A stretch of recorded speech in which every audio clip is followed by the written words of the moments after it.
Well, welcome to Serious Social Live on this really, really muggy, well, it is down south, muggy day. Let's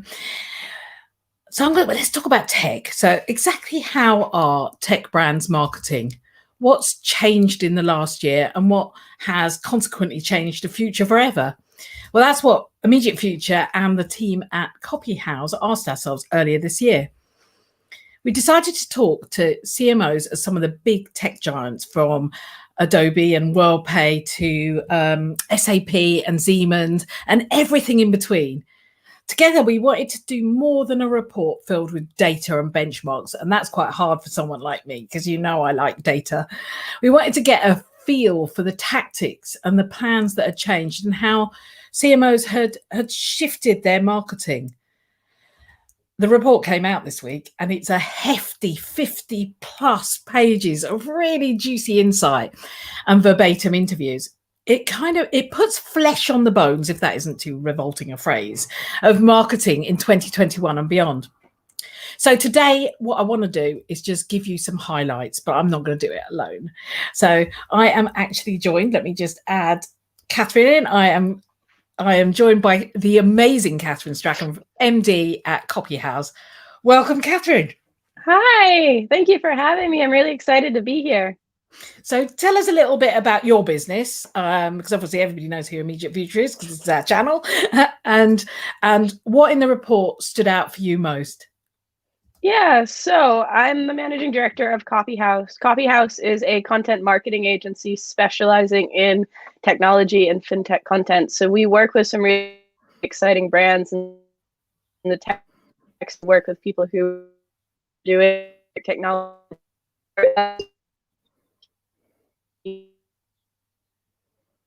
Oh dear. I wonder if that connection has gone for all of us. It was awful. Oh, are you back, Kathryn? Oh, typical live scenario. Can you hear me? Sorry about that. Yeah. So what I was saying was that we're a content marketing agency specializing in technology and fintech. In the technology space, we work with some really exciting clients who are doing everything from biometric technology for airports to cybersecurity, DevOps, AI. In the fintech space, we work with big clients like Klarna and Modular. It's really exciting. And what we do is we basically content all the way through its life cycle. So we start at the beginning with workshops, and then do strategies, and then from strategies do content production. So ebooks and white papers, thought leadership articles, case studies, blogs, and then do content dissemination and really support all the way through. So we're doing some really exciting work. So obviously, throughout the pandemic, we have been helping our clients. And, when the pandemic first happened, we had to help them readjust their whole entire strategy, their approach, everything, and then adjust it so that, they could go be on top of things and with recent news and continuing to, adapt and change and pivot as things have evolved. So we really had a front. So this report was fascinating because it allowed us to see some of, and confirm some of the trends that we had already seen within the marketplace. So for me, the big thing from the report was not so much the reveal of it, but being able to have these things confirmed, things that I had seen and felt and realized, like, personalization, the importance of customer avatars, which has definitely become more of a trend over last year. Having that, echoed back to me by some of the CMOs of some of the world's largest technology firms was really fascinating and very interesting. The report is, it has so much, as you said, so much meat on the bones. Yeah, absolutely. And I think you're right. It was validation for anybody who works with tech brands, including ourselves. There was a massive validation of the things we're hearing, but it's kind of, for me, it was lovely because it also distilled out the things that stood out for us.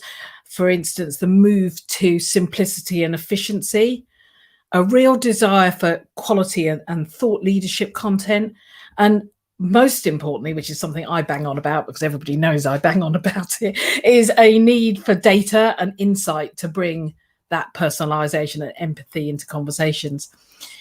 One of the interviews, Adam Morgan, who's executive creative director at Adobe, said, a lot of companies are thinking, let's get through this and then we'll be done. And that's not true. So much has changed, and digital presence is crucial now. How, looking at that phrase, how has this impacted your specialism? What has changed forever? Yeah, I mean, I think there's quite a lot that's changed forever. And I think that mentality was really common in early COVID when we thought that it was only going to be, I mean, I remember the first lockdown, I thought it was going to be 3 weeks and then we would be back to the offices and everything would be totally fine. Boy, was I wrong. That definitely did not happen. We all were. Yeah, but I mean, when you have, so they say it takes 3 months to form a good habit or a bad habit. So when you have something that goes on for, any length of time, it fundamentally changes how we interact with customers, how we interact as a society. So actually, when it comes to our services, one of the big things that we've definitely seen is changed customer reactions and interactions. So, how people engage with online content is totally different than it was a year ago. So many brands, when COVID happened, because they had to move away from doing in-person events, moved everything online. So all of a sudden there was a massive amount of content coming out, and that then made it much harder for brands to cut through that noise, to build those relationships. I mean, if you're competing against thousands of others for your customers' attention, it becomes much more important that you understand the types of content that's going to resonate with them, that you understand, their pain points, and that you can build, this relationship, and you can build this relationship online, which is another reason why, thought leadership articles and having a really opinionated view and adding something unique to the world is far more important and, really valued today than it was perhaps a year ago. Yeah, it's funny, isn't it? Because I remember we all jumped online with webinars and everybody thought, this is great. And about a month later, we're all webinar fatigued or Zoom fatigued or whatever it is. And now a webinar comes up, and, unless there is that thread of quality that, as you rightly said, the uniqueness about it. So it feels like there's a lot more work that goes into the one piece of content rather than volume and content, and that lesson has been hard learnt in the last year. One of the very clear trends, one of the very clear trends was the need to extend and deepen the digital customer relationship, which is part of that. And that, as you're saying, is kind of the focus on hyper personalization. But what does that mean when it comes to crafting copy? Yeah, so I mean, when it comes to creating content, where we start is with customer avatars. So even in the B2B space, we work almost exclusively in the B2B space. And the old way of thinking was that B2B didn't need customer avatars because you were selling to a company. But over this last year, I bang on all the time about the value of creating customer avatars, the value of taking the time to think about who your customers are. What are they struggling with? What keeps them awake at night? What are their pain points? And how can you leverage those pain points to help them solve a problem? So this last year has been a massive problem for everybody in the whole entire world in some way or another. So the best thing that brands could do would be to find a way that they could alleviate some of that problem. Whether you're a mental health app and you're helping employees stay mentally fit, or, your cybersecurity and you're helping make sure that companies are protected when they're working remotely and in the cloud. There's so many different ways that companies can solve some of the problems that brands faced over the last year.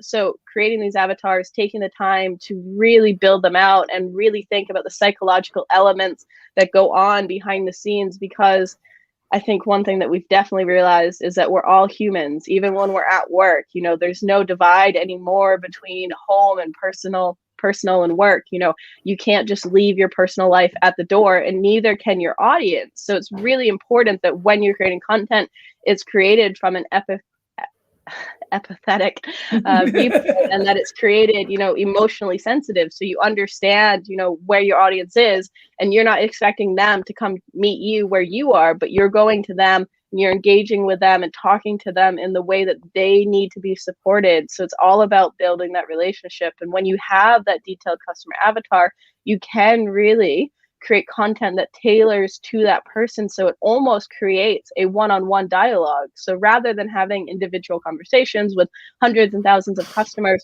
you can have a one-on-one conversation, because it is actually one person on the other side of the screen reading that article.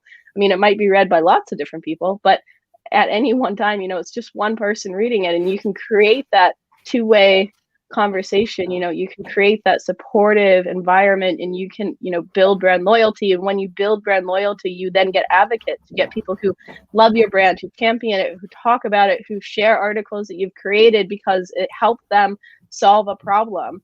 I share articles all the time from people like Semrush who, help me understand SEO and, the context that we work in. So, if you think about it, you will share articles, and whether or not it's the article that your brand created or not, is really comes down to whether or not it connects with that pain point, and whether or not it solves that person's problem.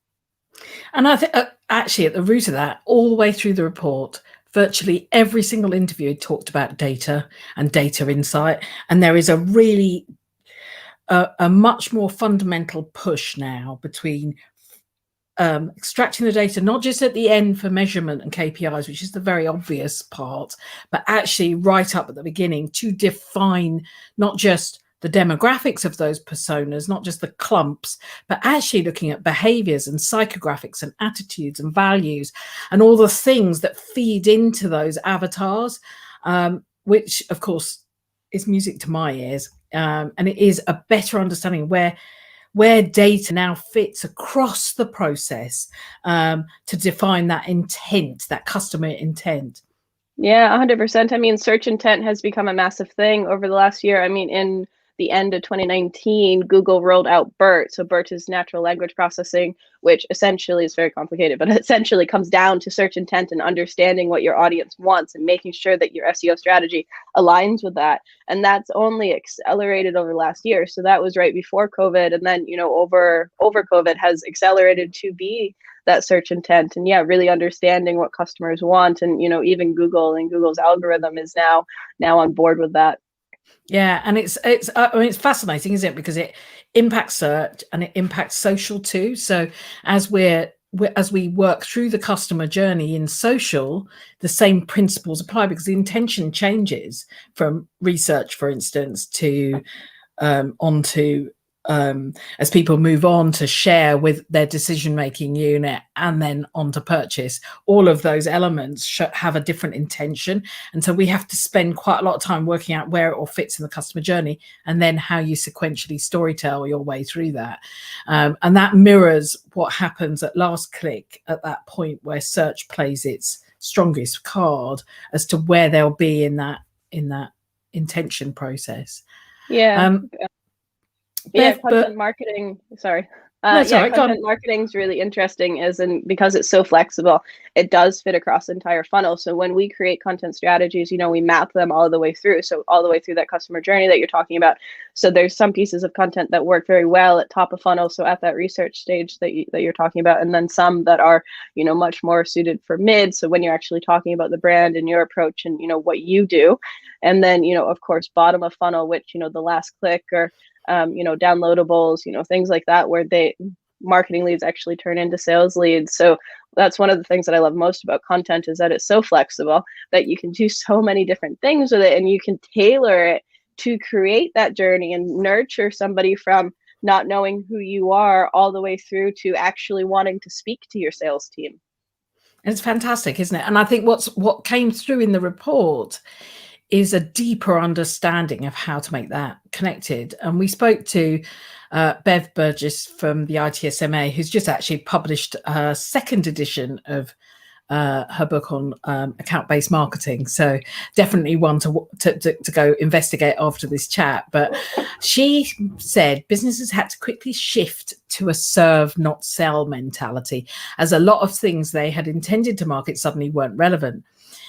The reason why this matters to me is I think we must have been banging on about this, particularly in social. It's really hard to do the sell in social. You just come across a bit slimy, but it's been one of those things that, we've been banging on for the 17 years we've been doing social media. And then this last year, it feels like everybody's switched to serve, not sell. And it's been fantastic. But how did that impact the work you do?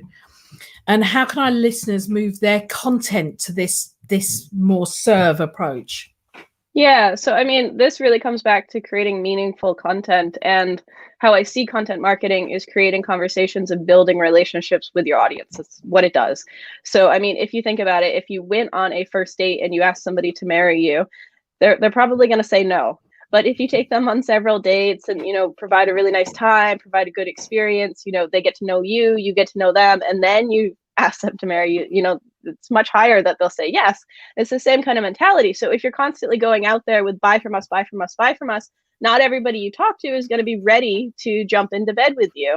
But creating that relationship and building that connection then makes it far more likely that they will jump into bed with you. So when it comes to content, it's not just sell, sell, sell. It's about creating the relationship, opening the conversation, starting conversations on things, especially in the tech space, that might seem overwhelming and scary because, especially if you're working in an innovative technology, it might be something that is brand new to somebody or to a company. They might be scared to make a change. There's lots of fears that play into that original thought process, and helping them, supporting them is far more important, far more likely to get you high qualified leads than trying to get everybody who you meet to marry you.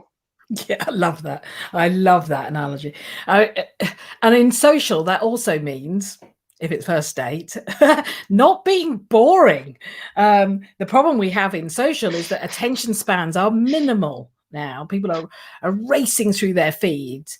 And in B2B tech, the temptation, I mean, I did agree, but it was pre-pandemic, Kathryn. I did this little look at all the visuals that the cloud technology businesses were running. And I would say about 80% of them were all blue and they all had a cloud in them. And it was like, how on earth are you going to get that to stand out? So pushing product endlessly doesn't cut it, but also just the serve mentality has got to be about moving really quickly into that informing and education, as well as aligning against the buyer values.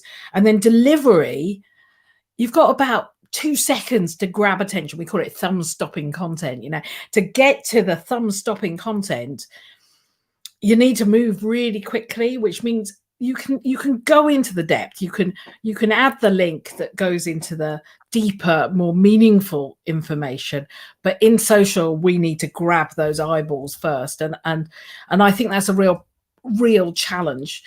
72%, according to the ITSMA, they did this survey, 72% of their membership says thought leadership is more important than before, and 60% are increasing their spend on content. And I think what's really interesting about that, and I'm throwing in another question here, because thought leadership sounds like it gets thrown around a lot, but it's not easy, is it, Kathryn? It's not to be a thought leader as a business or a person takes time. Oh, I think you might have. Oh, yes, 100%. You really have to.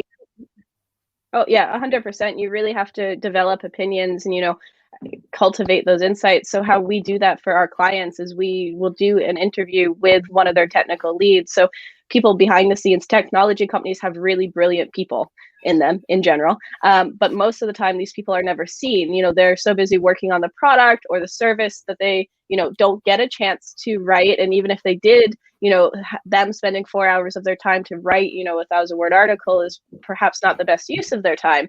But they have, they've been working in this field for sometimes decades. So they have really great opinions. And I think it's about creating that employee advocacy and allowing your employees to have a voice in the content that's created. So how we do that is we just take 20, 30 minutes of their time and do an interview and ask them some big questions, really push them on it, really encourage them to think and to think a bit deeper. And we get some really brilliant insights from that. And then we take those insights and we turn them into a thought leadership article. And that's a really easy, very effective way for most of our brands to start creating thought leadership content, because they basically have somebody taking them by the hand and leading them to the final content.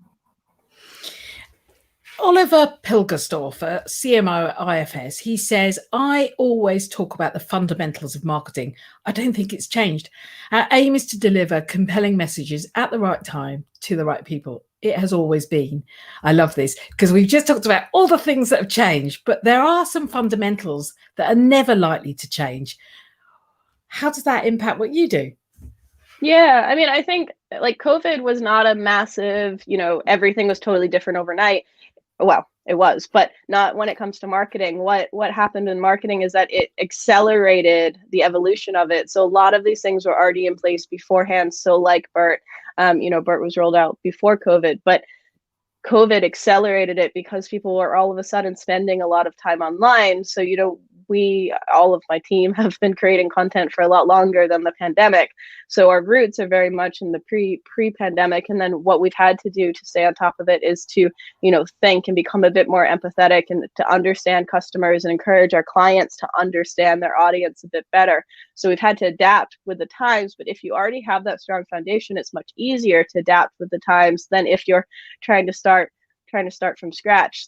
So thankfully, for what we do, it was quite easy to adapt as long as we were aware and, having lots of very interesting conversations and staying up to date on everything that was going on, which obviously this ebook helps feed into. And to be honest with you, it's the same anybody who thinks marketing has fundamentally changed, it's only the execution that's changed. The fundamentals are the same. And frankly, I always think, thank heavens, because everything else in social keeps changing. I wake up in the morning and things have changed. It's like we are continuously running marketing on shifting sands. So those fundamentals are really important and really anchor everything that we do. And a lot of people in the report talked about agile everything, basically agile from message delivery to shifting with the nuances of data insight. So I call this session the long and short of it, partly sort of tongue in cheek, because Kathryn, you do long form copy and we as social media folk spend our lives in short form. However, regardless of the long and short of it, it seems that most of the brands we spoke to are focused on this quality element. And I wondered how that plays out for tech companies. How does that meaningful value really, really play out when it comes to, because people talk a lot about it, but the doing is a different thing altogether.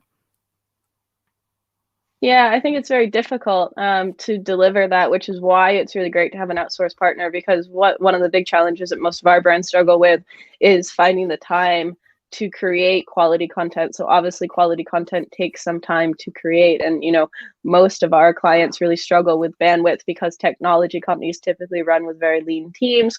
So technology companies will only have, maybe a handful of people in their marketing team. And, being able to take the time to create that content, to think strategically, to look at internal business objectives, as well as, the wider ecosystem, what customers care about, what's going on in the marketplace, SEO, industry trends. So, the marketplace, especially with COVID, especially early COVID, was changing all the time. So to stay up to date with that and then create quality content that, has a clear search intent, that has clear value to the users and positions the brand in the right light is a really difficult thing to do and takes a lot of time. So, for us, all of our copywriters also double as strategists because they are trained to think about these things, to look for the opportunities, to help our clients see these opportunities.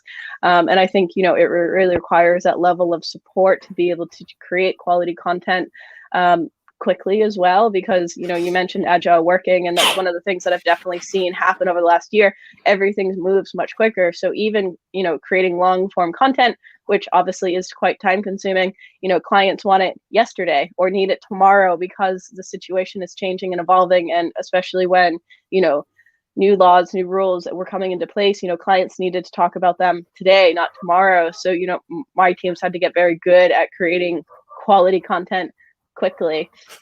We actually came up with like a coffee house equation that's quality plus reliability plus speed equals a coffee house way. And yeah, we definitely try to stay true to that.